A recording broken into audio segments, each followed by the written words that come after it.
नमस्कार, मी ईशा जगताप. हितगुज मध्ये आपलं स्वागत आहे. या विशेष कार्यक्रमातून आपण आपलं आरोग्य निरोगी कसं ठेवायचं याबद्दल थेट तज्ञांकडून मार्गदर्शन मिळवतो. कर्करोग म्हणजे कधीच न बरा होणारा आजार असं म्हणतात, पण योग्य वेळी योग्य निदान होणं आणि योग्य वेळी योग्य उपचार मिळणं यामुळे नक्कीच आपण या आजारावर मात करू शकतो. आज आपण कोलोरेक्टल अर्थात आपल्या मोठ्या आतड्यांमध्ये किंवा गुदाशयात होणाऱ्या कर्करोगाबद्दल आणि त्यावरील उपचाराबद्दल तज्ञांकडून सविस्तर माहिती जाणून घेणार आहोत. त्यासाठी कार्यक्रमात सहभागी झाले आहेत डॉक्टर अद्वैत गोरे. नमस्कार डॉक्टर, कार्यक्रमात आपलं स्वागत आहे. नमस्कार. डॉक्टर अद्वैत गोरे हे मुंबईच्या चेंबूर भागात असलेल्या झेन मल्टी स्पेशालिटी हॉस्पिटलमध्ये सिनियर कन्सल्टंट मेडिकल ऑन्कोलॉजिस्ट म्हणून कार्यरत आहेत. तसंच चेंबूरमध्ये डॉक्टर गोरेज हे त्यांचं स्वतःचं क्लिनिक सुद्धा आहे. कोलन कर्करोग, फुफ्फुसांचा कर्करोग, स्तनाचा कर्करोग, GU आणि प्रोस्टेट कर्करोग, मेंदू आणि मानेचा कर्करोग, GI आणि HPV कर्करोग, लिम्फोमा, ल्युकेमिया आणि मायलोमा इत्यादी रक्ताच्या कर्करोगांवर उपचार करण्याचा त्यांना विशेष असा अनुभव आहे. आता आपण आजच्या चर्चेला सुरुवात करूया. डॉक्टर, या चर्चेच्या सुरुवातीलाच आपल्याकडून जाणून घ्यायचे की कोलोरेक्टल कर्करोग म्हणजे नेमकं काय असतं? कोलोरेक्टल कर्करोग हा आपल्या शरीराच्या मोठ्या आतड्याच्या भागाचा किंवा गुदाशयाचा कर्करोग असतो. सामान्यतः हा एक पॉलिप किंवा छोटी गाठ म्हणून याची सुरुवातीला निदान होऊ शकतं, पण बऱ्याच वेळेला हा ॲडव्हान्स स्टेजमध्ये आपल्याला डायग्नोसिस होतं आणि त्याच्यामुळे या संबंध भागाच्या कर्करोगाला कोलोरेक्टल कॅन्सर असं म्हणतात. अच्छा, खरं तर कोलोरेक्टल कॅन्सरचं नाव मी सुद्धा आज पहिल्यांदाच ऐकते. आपल्या भारतात किती सामान्य आहे हा कॅन्सर? WHO जे ग्लोबोकॅनची रजिस्ट्रीचा डेटा आहे त्याच्याप्रमाणे भारतामध्ये नंबर 7 चा कर्करोग आहे. पण याचं प्रमाण गेल्या काही वर्षात पटापट वाढतंय आणि याच्याकरता वेगवेगळी कारणं आहेत ज्याच्यामुळे या आजाराचं लक्षणं पण वाढत आहेत आणि आजाराचं निदान पण लवकर होत आहे. खरं तर आपल्या भारतात नंबर 7चा जरी हा कर्करोग असला तरी तो होऊ नये कोणालाच, यासाठी प्रत्येकाने आपापली काळजी घ्यायला हवी. हा कोलोरेक्टल कॅन्सर होऊ नये यासाठी काय काळजी घेऊ शकतो आपण? कोलोरेक्टल कार्सिनोमा साधारणपणे दरवर्षी 65,000 नवीन रुग्णांचं निदान होतं भारतामध्ये. अच्छा. आणि याचं निदान होण्याकरता खूप गरजेचं आहे की प्रिव्हेंटिव्ह स्टेप्स म्हणजे आजार न होण्याकरता काही स्टेप्स आहेत, जसं हाय फायबर डाएट घेणं, म्हणजे तंतुमय जेवण हे जास्ती घेणं, म्हणजे ज्वारी, बाजरी, हाय फायबर फूड जसं ओट्स असतील किंवा नाचणी असेल, ह्या फायबरचं प्रमाण खूप जास्ती आहे. तसंच काही फ्रूट्स किंवा जी फळं आहेत ज्याच्यामध्ये फायबरचं क्वांटिटी जास्ती असते त्याचं सेवन करणं हे खूप गरजेचं असतं. त्याचबरोबर जे प्रोसेस्ड मीट्स असतात जसं रेड मीट किंवा मांसाहारी जेवण जे खूप प्रोसेस केलेलं असतं, पॅकेज फूड्समध्ये असतात, ते अवॉइड करणं हे खूप गरजेचं आहे. वजनावरती कंट्रोल ठेवणं, वजनावर ताबा ठेवणं, धूम्रपान न करणं, त्याचबरोबर दारूचं सेवन न करणं, ह्या सगळ्या अशा प्रॅक्टिसेस आहेत ज्यांनी कोलोरेक्टल कार्सिनोमाची इन्सिडन्स खूप कमी करता येतं. खरं तर आपण ही सगळी जी काही काळजी घ्यायची आहे, जे सांगितलं कोलोरेक्टल कॅन्सरपासून बचावासाठी, पण खरं तर एकूणच आपल्याला सुदृढ आयुष्य जगायचं असेल तर आपण सांगितलेल्या सवयी अंगीकारल्या पाहिजे प्रत्येकाने. डॉक्टर, कोणामध्ये या प्रकारचा कर्करोग होण्याचा धोका जास्त असतो? अनुवंशिक कारणं जी असतात ती फक्त 5 ते 10% रुग्णांमध्ये आढळून येतात, जे आपल्याला जेनेटिक टेस्टच्या द्वारे आपल्याला समजून येऊ शकतं. पण इतर सगळ्या लोकांमध्ये जशी मी ही रिस्क फॅक्टर्स आपल्याशी बोललो आता, त्या रिस्क फॅक्टर्समुळे कोलोरेक्टल कार्सिनोमाची रिस्क जास्ती असते. आता अनुवंशिक कारणांमुळे होणारे जे आजार असतात त्याच्यामध्ये FAP म्हणजे फॅमिलियल ॲडिपोसिस कोलाय किंवा लिंच सिंड्रोम किंवा ली फ्रॉमेनी सिंड्रोम असे वेगवेगळे सिंड्रोमिक जे फॅमिलीज असतात त्यांच्यामध्ये हे आढळून येणं खूप महत्त्वाचं आहे. आणि जर का कुटुंबामध्ये 2 किंवा जास्ती व्यक्तींना जर कोलॉनचा कॅन्सर असेल तर जेनेटिक टेस्टिंग करून घेणं, बाकीच्या हेल्दी इंडिव्हिज्युअल्सना सुद्धा जे निरोगी आहेत त्यांना सुद्धा हे टेस्टिंग करून घेणं खूप महत्त्वाचं आहे की त्यांची रिस्क काय आहे हा आजार होण्याची हे नीट आपल्याला समजून येतं आणि मग त्यांची निगा कशी ठेवायची आहे, त्यांना स्क्रीनिंगमध्ये कसं ठेवायचं आहे हे आपल्याला प्लॅन करायचं आहे. अनुवंशिक कारणं किती महत्त्वाची असतात, त्यांकडे किती गांभीर्याने पाहायला पाहिजे? जसं मी आता म्हणलं की जर कुणाच्या कुटुंबामध्ये 2 पेक्षा जास्ती व्यक्तींना जर कोलॉन कॅन्सरची लागण जर झाली असेल तर त्यांना जास्ती सतर्क राहणं हे गरजेचं आहे. साधारणपणे आपण बघतो की वयाच्या मानाने जर का डायग्नोसिसचं प्रमाण बघितलं तर 50च्या नंतरच्या लोकांमध्ये हा कॉमन असतो, पण ज्यांना अनुवंशिक आजार असतो त्यांना 35 किंवा 40च्या वयामध्ये सुद्धा हा होतो. अच्छा. त्यामुळे अशा अनुवंशिक कारणांमुळे ज्यांच्या कुटुंबामध्ये हा आजार आहे त्यांना अधिक सतर्क राहिलं पाहिजे आणि त्यांच्यामध्ये टेस्टिंग हे बाकीच्या लोकांपेक्षा एक 10 ते 15 वर्ष आधी सुरू झालं पाहिजे, म्हणजे आपल्याला लवकर डायग्नोसिस झाला तर ट्रीटमेंट पण लवकर करता येते. आणि इतर कोणती कारणं असतात या व्यतिरिक्त? सो अनुवंशिक कारणांच्या व्यतिरिक्त जी इतर कारणं आहेत की ज्यांच्यामध्ये स्थूलपणा आहे किंवा जे खूप सेडेंटरी लाईफस्टाईल आहे की ॲक्टिव्हिटी नाही, एक्सरसाइज नाही, एका जागेवरती बसून राहण्याची कामं बरेच लोक करत असतात, धूम्रपान करणं किंवा दारूचं सेवन करणं, आणि याचबरोबर कोलॉनिक पॉलिप्स असणं.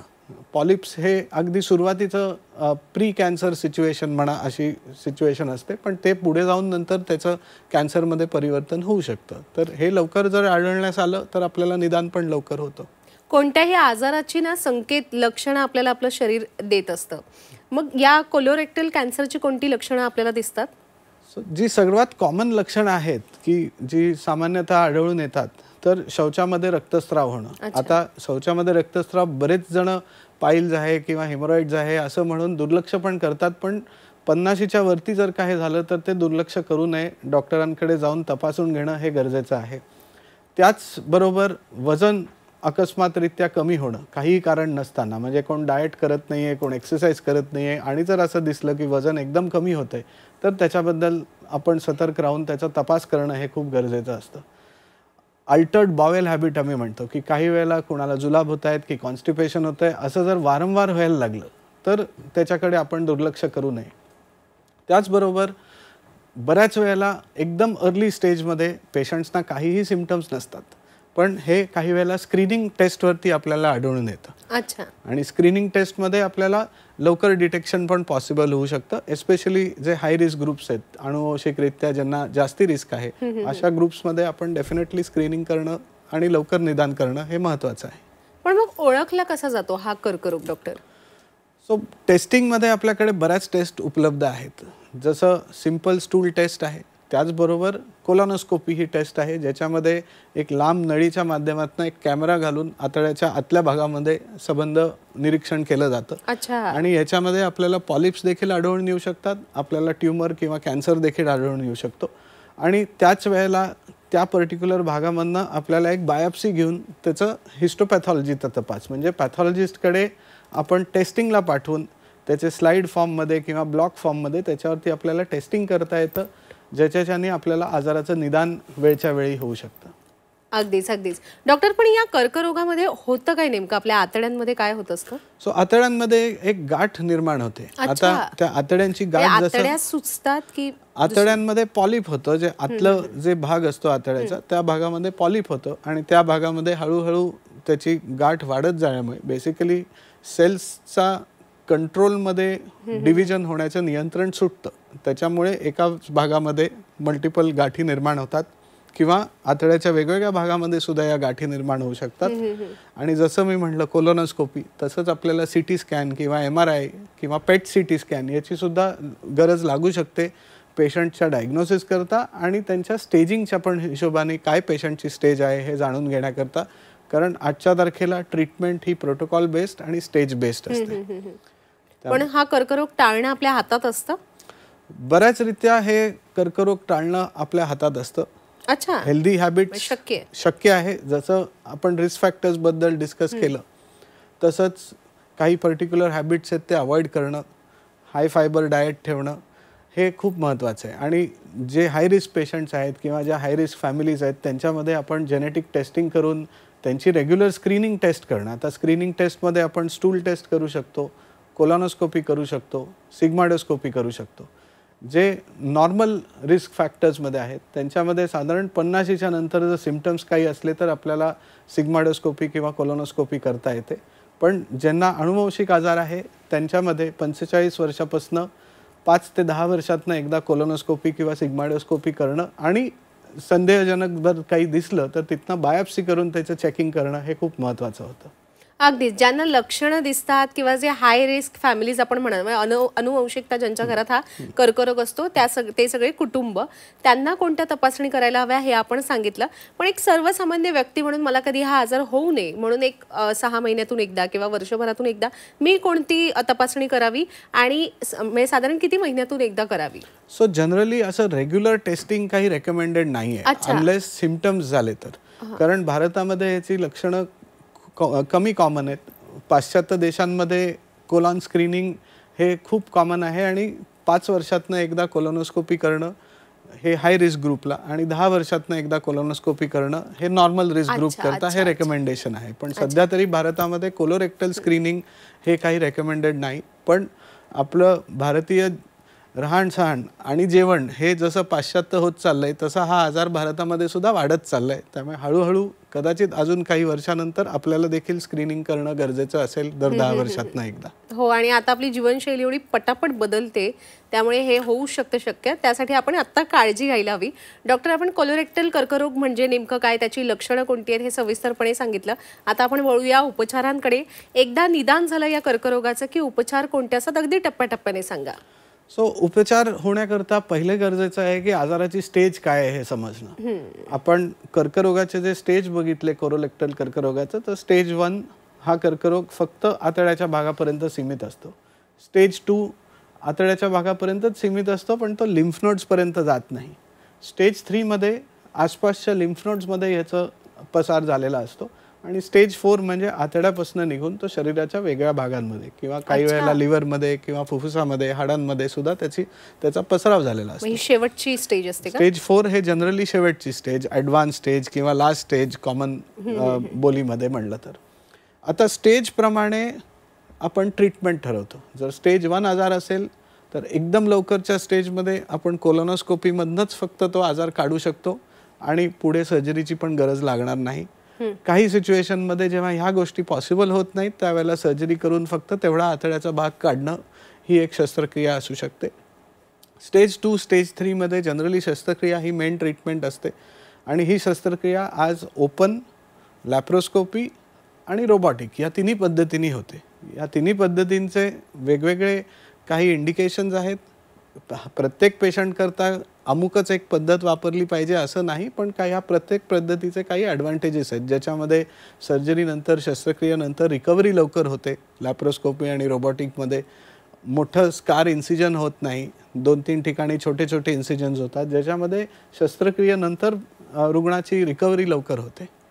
अगदीच अगदीच. आपण सांगितलं की उपचार करण्यासाठी हा कर्करोग नेमका कोणत्या टप्प्यात आहे, त्याचं कोणत्या स्टेजमध्ये हे पाहणं आवश्यक असतं.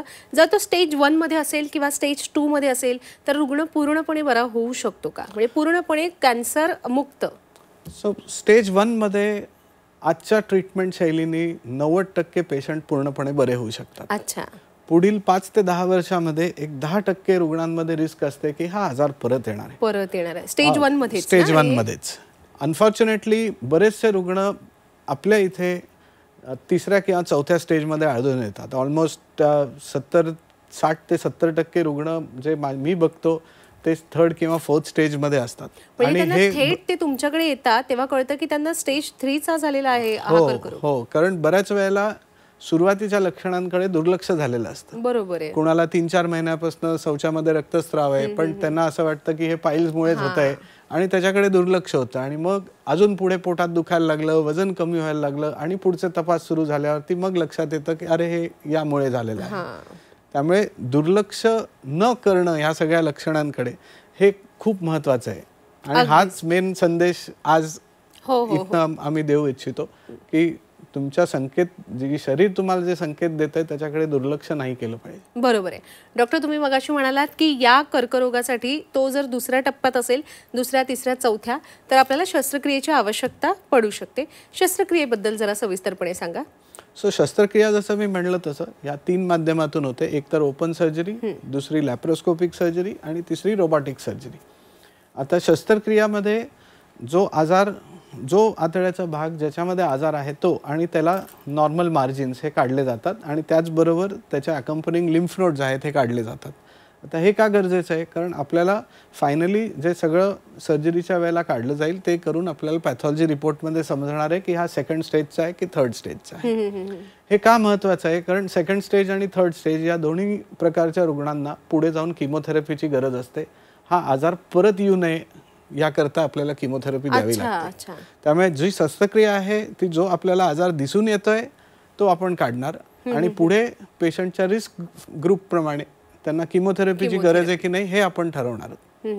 किमोथेरपी ही पुढे आजार परत येऊ नये याची रिस्क कमी करण्याकरता किमोथेरपीचा वापर होतो. किमोथेरपी बाबत आपल्याकडून सविस्तर जाणून घ्यायचंच आहे. एक ना मी असं म्हणजे ऐकलंय लोकांकडून, मला माहित नाही यात किती तथ्य आहे, पण असं म्हणतात की या प्रकारच्या कर्करोगामध्ये जेव्हा तुम्ही शस्त्रक्रिया केली जाते तेव्हा आपले टाकाऊ पदार्थ बाहेर टाकले जातात, म्हणजे शौचा वाटे टाकले जातात, ती जागा बंद करून त्यासाठी एक वेगळी पिशवी लावली जाते, असं असतं का डॉक्टर?